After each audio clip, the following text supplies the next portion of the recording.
स्वागत है मित्रों आप सभी का आपके अपने YouTube चैनल पर। पहले हमने एक शॉर्ट वीडियो के अंतर्गत बात कर ली थी नदी के कार्य के बारे में, एकदम सिंपल से एक जो मुख्य बिंदु थे उनके बारे में चर्चा कर ली थी। आज हम इस नदी के कार्य की विस्तार पूर्वक एक बड़ी क्लास में चर्चा करेंगे कि नदी क्या होती है, किस तरह से कार्य करती है। तो पहले क्लास में हमने सीखा था कि नदी है वो दर्शक भूमिका प्रदान करती है।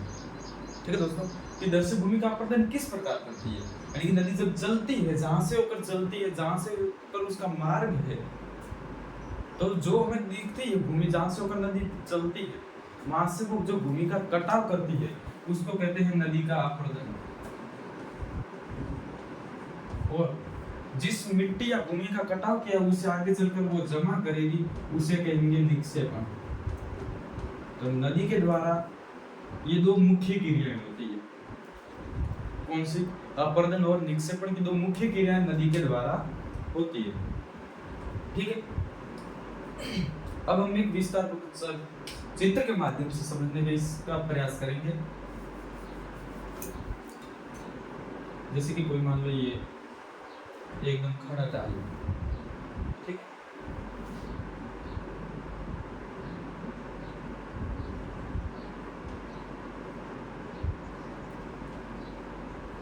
खड़ा डाल। जब नदी किसी खड़े ढाल वाले स्थान से अत्यधिक कठोर से, जैसे नदी यहाँ से आ रही है और एकदम यहीं से गिर रही है नदी, तो जब नदी किसी खड़े ढाल वाले स्थान से अत्यधिक कठोर सेल अथवा चट्टान पर गिरती है तो वहां पर किन का निर्माण होता है? जल पर।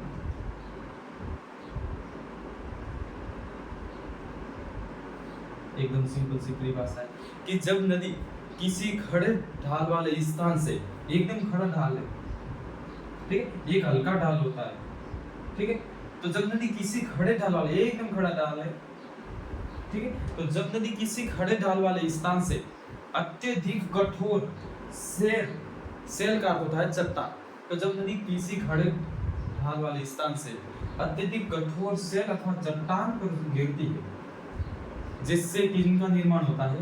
जल प्रपात। ठीक है, एक ही चित्र को हम आगे बढ़ाते हुए विस्तार पूर्वक चर्चा करेंगे। तो नदी जैसे कि यहाँ पर जल प्रपात बन गया ये, ठीक है, यानी कि जो जल इकट्ठा हुआ जहाँ नदी गिर रही है, तो यानी कि जो खड़ा ढाल है उसका जो पाद चिन्ह है, पाद वाले जो स्थान है, इनके पैर वाला जो स्थान है, वहां पर जल प्रपात बनेगा। ठीक है, और यही जैसे कि मान लो नदी आगे बढ़ रही है,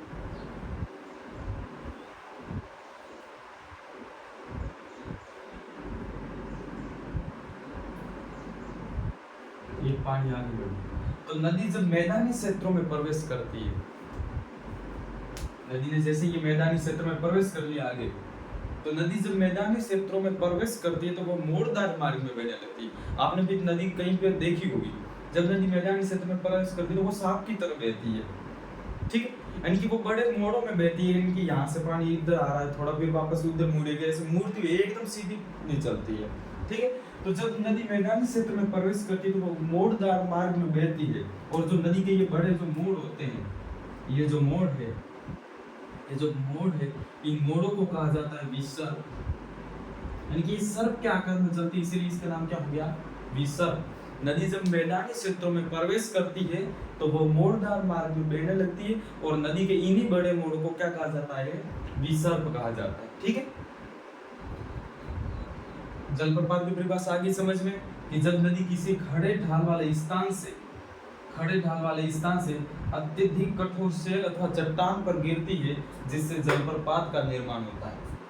नदी जब मैदानी क्षेत्रों में प्रवेश करती है तो वह मोड़दार मार्ग में बहने लगती है, और नदी के इन्हीं बड़े मोड़ों को क्या कहते हैं? विसर्प। जैसे ये विसर्प हो गया, ये विसर्प है, ये विसर्प, आगे जैसे मान लो और चलेगी नदी तो वो सब क्या बनेंगे? विसर्प बनेंगे। ठीक है, इसी के साथ समय के साथ क्या होता है? धीरे धीरे ये विसर्प है, जैसे कि मान लो नदी यहाँ बह रही है तो ये विसर्प इसको काटेगा, धीरे धीरे पानी को क्या करेगा? इसको धीरे धीरे काटेगा, और समय के साथ ये विसर्प है वो लूप नदी से कट गया, जैसे कि मान लो ये इसको धीरे धीरे काटेगा, समय के साथ ये क्या कर दिया? एक अलग बन गया, और नदी मान लो यहीं से बह रही है, ठीक है, तो ये एक जो अलग से बन गया इतना भाग,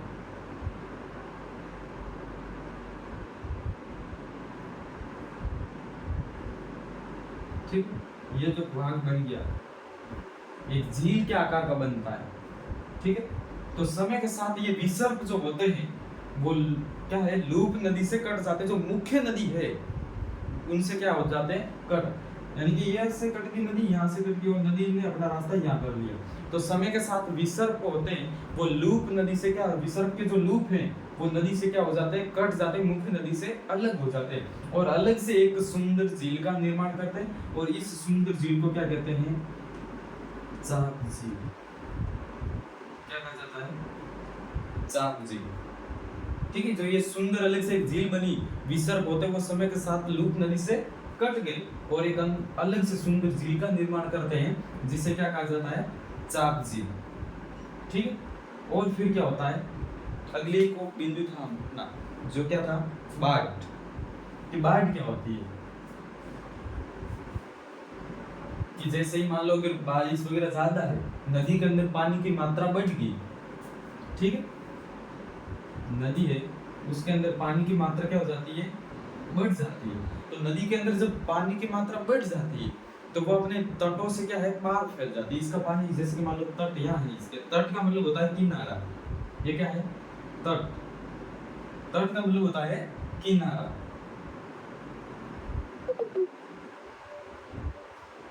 तो नदी अपने तटों से पानी बाहर बहने लगता है, ठीक है। जो नदी के जो उद्भिद तट तो ये हैं मुख्य तटों, लेकिन इसका पानी तो धीरे धीरे क्या आ गया, इससे बाहर आ गया। तो ये जो पानी बाहर आया है इसको ही क्या कहते हैं, बाढ़, ठीक है। तो बाढ़ की परिभाषा क्या आएगी कि नदी में जब पानी की मात्रा बढ़ जाती है तो पानी तटों से बाहर अपने निकटवर्ती क्षेत्र में फैल जाता है, जिसे क्या कहते हैं, बाढ़ कहते हैं, ठीक है। जिससे क्या आती है, बाढ़, यानी कि नदी में पानी की मात्रा बढ़ने से पानी निकटवर्ती क्षेत्रों में फैल जाता है जिससे बाढ़ आती है।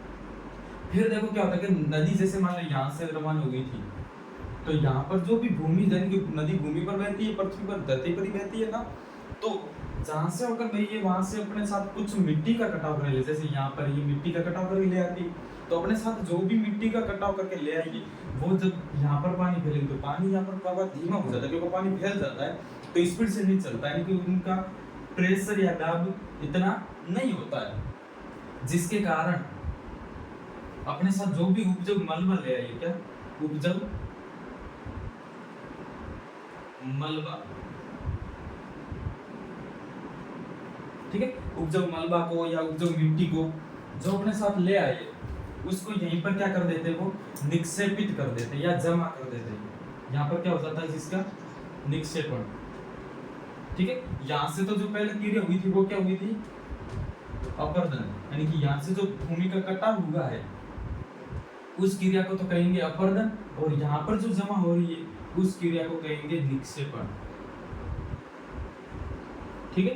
तो मिट्टी का यहाँ पर क्या हो गया, निक्षेपण हो गया, यानी कि मिट्टी क्या हो रही है, जो मिट्टी आगे से कट कर आई थी वो यहाँ पर क्या हो रही है, जमा, जिससे किनका निर्माण होता है, बाढ़कृत उपजाऊ मैदान का निर्माण होता है, ठीक है। यहाँ पर जो मिट्टी जमा हुई है वहां पर बाढ़कृत उपजाऊ मैदान का निर्माण होगा, ठीक है। और नदी के जो उत्थित ये तट हैं इनको क्या कहते हैं, तटबंध, ठीक। इसके बाद हमने बात की थी कि समुद्र में गिरने से पहले नदी है वो अनेक शाखाओं में विभाजित हो जाती है, ठीक है। जैसे मान लो नदी का एक पानी यहाँ आ रहा है, दूसरी शाखा यहाँ से जा रही है, फिर यहीं से आ रहा है नदी का पानी, थोड़ा यहाँ से गिर रहा है, इससे गिरेगा, यहाँ से होकर गिरेगा, ठीक है। इसका पानी जैसे मान लो इसमें आकर मिल रहा है, यानी कि नदी समुद्र में गिरने से पहले अनेक शाखाओं में क्या हो जाती है, विभाजित हो जाती है, तो जिन्हें क्या कहते हैं, वितरिकाएं। नदी समुद्र में गिरने से पहले अनेक शाखाओं में विभाजित हो जाती है, जिन्हें क्या कहते हैं, वितरिकाएं, ठीक है। नदी समुद्र में गिरने से पहले अनेक शाखाओं में विभाजित हो जाती है, तो उन शाखाओं को क्या कहा जाता है? वितरिका। और यहीं पर जैसे नदी अपने साथ जो भी उपजाऊ मलबा ले आई यहीं से काट कर उनको सबको यहीं पर जो जमा करेंगी बीच बीच में, यहाँ ये जो जमा करेगी यहाँ पर, ठीक है। क्योंकि नदी का समुद्र में गिरने से पहले नदी का प्रवाह क्या हो जाता है? धीमा हो जाता है, क्योंकि पहले तो मान लो वो एक रेखा में आ रही थी, यहाँ पर तो उसका प्रेशर या दाब ज्यादा था, लेकिन समुद्र में गिरने से पहले वो अनेक शाखा में जहाँ पर विभाजित होगी तो पानी की मात्रा वो सब में बढ़ गई है, जिसके कारण उसका प्रवाह क्या हो जाता है? धीमा हो जाता है, ठीक है। और जिससे जो भी अपने साथ उपजाऊ मलबा ले आई है वो यहीं पर क्या कर देती है? निक्षेपित कर देती है, जिससे किनका निर्माण होता है? डेल्टा का निर्माण होता है, डेल्टा का निर्माण होता है, ठीक है। तो ये हो गए नदी के कार्य। नदी के द्वारा दर्शित भूमि का अपरदन और निक्षेपण, ये दो क्रिया मुख्य है, इसी के द्वारा सबका ये होता है, पूरी क्रिया विधि इसी के द्वारा संपन्न होती है। नदी जब किसी खड़े ढाल वाले स्थान से अत्यधिक कठोर सेला पर चट्टान पर गिरती है, जिससे जलप्रपात का निर्माण होता है। और नदी जब मैदानी क्षेत्र में प्रवेश करती है तो वह मोड़दार मार्ग में बहने लगती है, और नदी के इन्हीं बड़े मोड़ों को क्या कहते हैं? विसर्प कहा जाता है। समय के साथ जो विसर्प है उसके लूप नदी से कट जाते हैं, जिससे एक सुंदर झील का निर्माण होता है, और इस सुंदर झील को क्या कहते हैं? चाप झील कहा जाता है, ठीक है। और नदी में कभी कभी पानी की मात्रा बढ़ जाने से वो अपने निकटवर्ती क्षेत्रों में फैल जाता है, जिससे बाढ़ आती है। और नदी अपने साथ लाए गए उपजाऊ मलबा तथा मिट्टी को वही बाढ़ के दौरान क्या कर देती है? निक्षेपित कर देती है। निक्षेपित का मतलब होता है जमा कर देती है, जिससे बाढ़ग्रस्त उपजाऊ मैदान का निर्माण होता है। और नदी के जो उत्थित तट हैं, इन तटों को क्या कहते हैं? तटबंध कहा जाता है, ठीक है। और नदी समुद्र में गिरने से पहले वो अनेक शाखाओं में विभाजित हो जाती है, और नदी की इन शाखाओं को कहा जाता है वितरिका। और नदी के द्वारा जो भी अपने साथ उपजाऊ मलबा तथा मिट्टी तथा जो भी पत्थर वगैरह लाए गए हैं वो वहीं पर निक्षेपित कर दिए जाते हैं, जिनसे डेल्टा का निर्माण होता है, ठीक है। और नदी का जो प्रत्येक जो वितरिका है वो समुद्र में गिरने से पहले, जैसे मान लो यहाँ से गिर रही है, यहाँ से गिर रही है, यहाँ से गिर रही है, जहाँ से गिर रही है उनके द्वारा मुहाने का निर्माण होता है। प्रत्येक वितरिका अपना मुहाने का निर्माण करती है। मुहाने का मतलब जहाँ से होकर नदी समुद्र में गिरती है उन्हें मुहाना कहा जाता है, ठीक है दोस्तों। ये था नदी का कार्य। आपको कैसी लगी आज की क्लास? कमेंट में जरूर बताएं। अगर आपको वीडियो अच्छा लगा है तो हमारे वीडियो को लाइक कीजिए और चैनल को सब्सक्राइब कीजिए। मिलते हैं अगली वीडियो में, तब तक के लिए बाय।